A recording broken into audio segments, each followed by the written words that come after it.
wabarakatuh.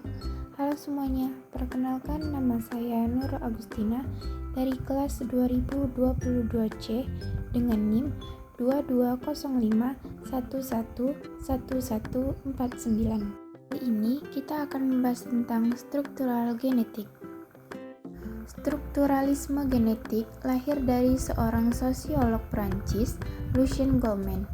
Kemunculannya disebabkan adanya ketidakpuasan terhadap pendekatan strukturalisme yang kajiannya hanya menitik beratkan pada unsur-unsur intrinsik tanpa memperhatikan unsur-unsur ekstrinsik karya sastra.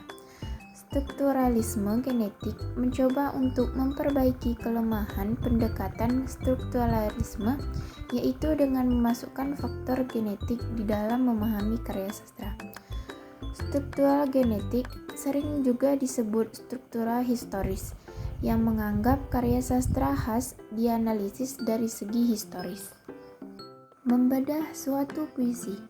Menurut Dendi Sugiono dan kawan-kawan, Kamus Besar Bahasa Indonesia, Pusat Bahasa edisi keempat, tahun 2008, halaman 1112, mengemukakan bahwa puisi adalah ragam sastra yang bahasanya terikat oleh irama, mantra, rima, serta penyusunan larik dan bait.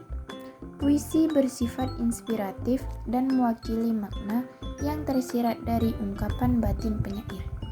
Baik, kita akan membedah suatu puisi yang berjudul Datang Darah, Hilang Darah, karya Chairil Anwar.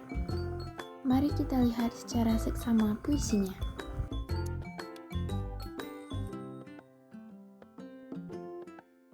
Struktur secara keseluruhan. Bait 1 berisi mengenai seorang dara yang sendiri berani mencari di pantai ketika senja datang. Bait kedua berisi mengenai dara yang tidak ingin pulang sampai ia bertemu dengan apa yang ia cari. Bait 3 berisi seseorang yang mengajak dara pulang, namun ajakannya ditolak oleh dara. Dara dibujuk dengan mengatakan laut akan dihantam badai dan mengajak dara pulang agar nanti tidak tersesat. Bait 4 berisi menceritakan penolakan dara dan ia bernyanyi bersama laut, bintang, dan angin. Bait kelima berisi dara diperingati bahwa hari akan segera malam dan dara akan kehilangan jalan. Dara kembali disuruh pulang. Bait 6 berisi bahwa dara sudah menjadi elang yang bebas melenggang ke kiri dan ke kanan. Bait 7 berisi larangan ke laut karena air laut sebentar lagi akan tinggi ombaknya. Dara disuruh pulang lagi. Bait 8 berisi bahwa dara semakin menantang perkataan yang menyuruhnya pulang dengan mengatakan bahwa dia adalah getaran yang menjadikan gelombang. Bait 9 berisi seseorang yang mempertanyakan keberadaan dara yang telah hilang. Dan yang terakhir, bait 10 berisi keadaan kelam dan tidak ditemukannya dara dimanapun. Jadi, isi puisi tersebut adalah Sajak Datang Dara, Hilang Dara merupakan sajak terjemahan Chairil Anwar yang begitu mempesona.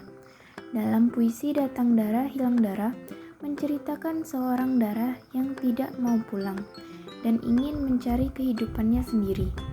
Si dara ingin bebas dalam menjalani kehidupannya dan ingin merasakan segala rasa yang akan ia rasakan sendiri dalam hidupnya. Pada akhirnya, si dara telah hilang bersama laut yang diartikan sebagai seseorang yang menunggu kematiannya, seorang diri dan tiada seorang pun yang akan membantu. Jadi, dapat disimpulkan dari analisis tersebut, inti dari puisi ini adalah nasihat yang bersifat filosofis. Seseorang harus mampu mempergunakan pemikirannya agar tidak terjerumus dalam hal-hal yang dapat merugikan dirinya sendiri. Akhirnya, dapat disimpulkan, jika ingin mencapai sesuatu namun tidak mengindahkan nasihat atau perkataan orang lain, maka akan terjerumus ke dalam suatu yang tidak terduga dan akan menyesal kemudiannya. Seseorang yang tidak menurut dan selalu mengikuti kehendaknya sendiri akan menyesal dan menunggu kematiannya dengan sia-sia dan tidak dapat apa-apa yang diinginkan dalam kehidupannya. Baik, hanya ini yang dapat saya sampaikan dari pertemuan kali ini. Lebih dan kurang saya mohon maaf. Sekian dan terima kasih.